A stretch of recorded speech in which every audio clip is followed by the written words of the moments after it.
सिंध जो हिकु बहादुर ऐं नाक़ाबिले शिकस्त फर्ज़ंद शाहबहारो जिंझण लाड़कानो शहर खे समाजी सियासी ऐं इंतज़ामी तौर ते तरक़ी ॾियण में जिन सर्वेचन पंहिंजो पाण अर्पियो आहे उन्हनि में कलोड़ो हुक्मरान मियां नूर मोहम्मद जो नाइब वज़ीर ऐं सिपह सालार शाहबहारो पहिरीं कतार में बीठल नज़र अचे थो। शाहबहारो 7 फुट कदावर ऐं मज़बूत कद काठ वारो ठाहूको ताक़तवर जवान हूंदो हुयो। मियां नूर मोहम्मद कलोड़ो जे ख़ासि सिपह सालारनि में शाहबहारो सभिनी खां वधीक क़ाबिल, बहादुर, अकुलमंद ऐं मिलनसार हुयो, जेको अमीर ऐं ग़रीब सभिनी सां मुहबत ऐं शफ़क़त वारो सलूक कंदो हुयो। ही आलीशान मुक़बरो जेलस बाज़ार लाड़कानो खां ओभर में शुरू थींदड़ शाहबहारो कॉलोनी में घाड़वाह जे किनारे ते मौजूदु आहे। इन ॻरंदड़ ऐं झुरंदड़ मुक़बरे खे कुझु साल अॻु एंडोमेंट फंड ट्रस्ट तरफ़ां मरमत करे बहितर बणाइण जी पूरी कोशिश कई वई हुई। पुराणे मुक़बरे जे मथां हिकु कचो पको कुबो हूंदो हुयो, जेको कलोड़ा हुक्मराननि जे ज़ोक़े इमारत साज़ी जो हिकु ख़ासि नमूनो हुयो, जंहिंखे मियां गुलाम शाह 1774 में तामीर कराए मुकमिल करायो हो।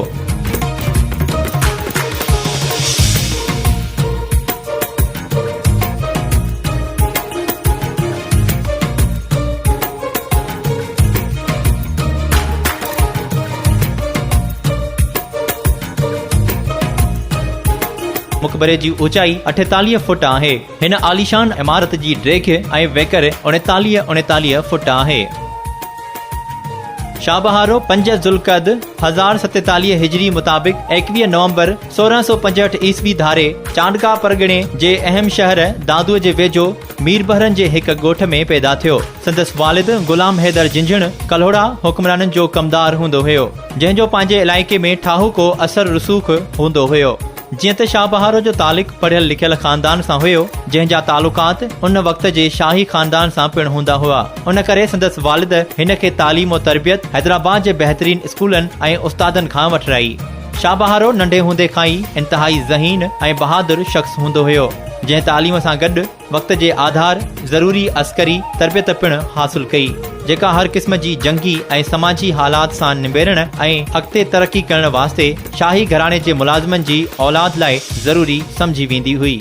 बदकिस्मती सां पाण अञा 18 सालनि जो मस हुयो त संदसि वालिद जो इंतकाल थी वियो, जंहिं करे तालीम मुकमिल करण सां ई फ़ौज में भर्ती थियो, जिते पंहिंजी बहादुरी ऐं जफ़ाकशी सां मुख़्तलिफ़ उहिदनि तां थींदो 1719 ईस्वीअ में मियां नूर मोहम्मद कलोड़ो तरफ़ां चांडका परगिणे मौजूदा लाड़कानो, दादू ऐं सखर जो नाज़िमे आला मुक़ररु थियो। संदसि दौर में जेका तरक़ी ऐं ख़ुशहाली लाड़काने खे नसीब थी, उहा अॼु जे जदीद दौर में बि नज़र नथी अचे। शाहबहारो खे 4 पुट हुया, फ़तेह ख़ान, मीर ख़ान, मक़सूद ख़ान ऐं दोस्त मोहम्मद, जिन मां संदसि वॾो फर्ज़ंद उन वांगुरु बहादुर ऐं ज़हीन ऐं सियासी फ़िक्र रखण वारो हूंदो हुयो, पर पंहिंजी शौख़ तबियत सबबि कई सियासी ऐं समाजी मामलनि में पंहिंजे वालिद सां इख़्तिलाफ़ रखंदो हुयो। सिंध जा कलोड़ा हुक्मरान पंहिंजे अमीरनि, आफ़ीसरनि ऐं सालारनि खे संदसि बहादुरी, दानिशमंदीअ ऐं दानाईअ सबबि खैन मुख़्तलिफ़ लक़बनि जहिड़ो कि फ़क़ीर, बरखुरदार ऐं शाह सां नवाज़ींदा हुआ। शाह जो लक़ब कलोड़ा हुक्मरान सिर्फ़ पंहिंजे वेझनि, वफ़ादार ऐं बहादुर सालारनि खे ॾींदा हुआ। जिन सालारनि खे कलोड़नि शाह जो लक़ब ॾिनो, उन्हनि मां अहम शाहबहारो ज़ात जो जिंझण, गाजी शाह ज़ात जो खोसो, शाह पंजो ज़ात जो ॾहोट, इनायत शाह ज़ात जो ट्रगड़, शाह गोदड़ियो ज़ात जो खोसो हुआ। जीअं त मुंहिंजो नालो ख़ान साहिबु आहे, मां हितां जो चौकीदार आहियां ऐं हितां जो राहपुरी आहियां। हिते साईं अॻु में कब्ज़ा कंदा हुआ जेके धारिया अची, जेके आहिनि जेके अफ़गानी हुया, जेके उन्हनि सां जेको आहे झंगू विड़ियो जेको आहे, उन्हनि खे हिते जेको आहे भॼाए हुनजो। शाहबहारो हिते 84 झंगू कटियूं जेके फ़तह कई ऐं हिन जी पैदाइश आहे 1665 जी, 1736 में पाण शहीद थी वियो आहे। ऐं हिन शाहबहारो मुख़्तलिफ़ झंगियूं खटियूं अफ़गानिस्तान सां, मुख़्तलिफ़ इलाइक़ा हुया, मुख़्तलिफ़ झंगियूं खटे 84 झंगियूं हुन फ़तह कई। शाहबहारो हिकु वॾो आलिम हुयो, जंहिंखे अरबी, फारसी ऐं सिंधी ज़बाननि ते उबूर हासिल हुयो। हू न रुगो किताब दोस्त हूंदो हुयो, पर जीअं त हू इल्म जे पखेड़ खे इंसानी तहज़ीब ऐं बका ऐं आगाही जो बुनियाद सम्झंदो हुयो। इन करे हिन लाड़काने जे ओभर हिसे में बहारपुर जो ॻोठु आबाद करे उतां जे रहवासियुनि ऐं इर्द गिर्द जे ॻोठाणनि में तालीम जे फ़रोग़ खे मुमकिन बणाइण जे लाइ हिकु शानदार लाइब्रेरी ठाराई हुई, जंहिंमें हू न रुगो रियासत जे मुख़्तलिफ़ शहरनि मां किताब घुराए रखंदो हुयो, पर शहर जे लिखारियुनि खां मुख़्तलिफ़ मौज़ुअनि ते मुनासिब वज़ीफ़ा ॾेई किताब लिखाए लाइब्रेरी जी ज़ीनत बणाईंदो हुयो। बेशुमार तारीख़ी दस्तावेज़नि में अहिड़ियूं साबितियूं मिलंदियूं रहनि थियूं त शाहबहारो हिकु अहिड़ो मुनसिफ़ हूंदो हुयो जेको पंहिंजी रियाया सां सदाईं अदुल ऐं इंसाफ़ रवा रखंदो हुयो। संदसि औताक, किले ऐं कोरट जा दरवाज़ा अमीरनि ग़रीबनि मतिलब त हर फ़र्द, हर तबिके ऐं हर फ़िरके जे माण्हुनि लाइ खुलियल हूंदा हुया। शाहबहारो कल्होड़ा हुक्मराननि मियां नूर मोहम्मद जे दौरे हुकूमत में लाड़काने शहर जो नाज़िम आला हूंदो हुयो, जंहिं पंहिंजे दौर में हिन शहर खे ज़रई, इक़्तिसादी, अस्करी ऐं समाजी तौर ते खुशहाल बणाइण में अहम किरदार अदा कयो। हिन शहर में बेशुमार बाग हणाया, नहरूं खोटरायूं, किला ठहिराया ऐं मोहल्ला आबाद कराया। शाहबहारो हिते ज़रायत ऐं तिजारत जे निज़ाम खे बहितर बुनियादनि ते इस्तवार करण सां गॾु सनत ऐं हिरफत खे पिणु हथी वठराई।